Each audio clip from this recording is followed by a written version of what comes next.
একটা সময় মাদ্রাসা শিক্ষার্থীদেরকে আদারিং করা হতো, এটা কর্নার করে রাখা হতো।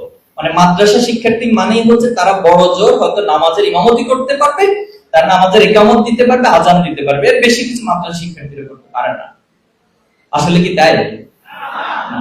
তো মাদ্রাসা শিক্ষার্থীরা দেখিয়েছে যে তারা শুধুমাত্র মসজিদে ইমামতি নয়, তারা মসজিদে যেভাবে ইমামতি করতে পারে, তারা এই বাংলাদেশের সরকারও পরিচালনা করতে পারে।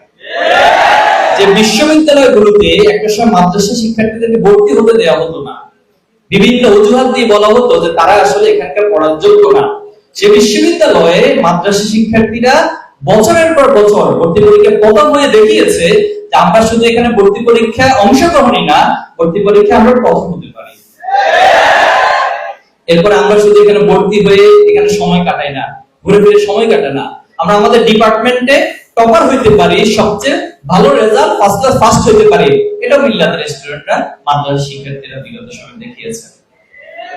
এরপরে দেশে বিদেশে যত ধরনের প্রতিযোগিতা হয় সেখানে এরপর সম্প্রতি তোমরা দেখেছো যে বাংলাদেশে যে ডাকসু এবং জাকসু নির্বাচন হয়েছে, জানো তো তোমরা? সেখানে দেখা গেল যে যারা অংশগ্রহণকারী তাদের মেজরিটি এসে মাদ্রাসা ব্যাকগ্রাউন্ড থেকে এসেছে, আর যারা নির্বাচিত হয়েছে তারা আলহামদুলিল্লাহ মাদ্রাসা শিক্ষার্থী ছিল এবং মাদ্রাসা তারা দেখাতে পেরেছে যে তারা পৃথিবীর সব জায়গায় নেতৃত্ব দিতে পারে। এবং এই সব কিছুকে হলিস্টিক জায়গা থেকে আমরা এই সিদ্ধান্তে উপনীত হতে পারি যে আল্লাহ রাসূল সাল্লাল্লাহু আলাইহি ওয়াসাল্লাম যেভাবে করে মানবতার জায়গা থেকে পুরো মানুষকে আপন করে নিয়েছিলেন, আল্লাহ রাসূল যেভাবে আল্লাহ রিসালাতকে প্রকাশ করেছেন, দাওয়াতি কাজ করেছেন, আবার আল্লাহ রাসূল সাল্লাল্লাহু রাষ্ট্রপ্রধান হয়েছিলেন।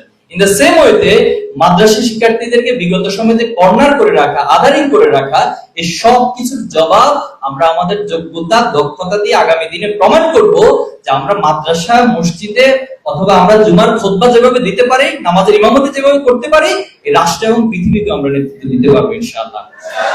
আমরা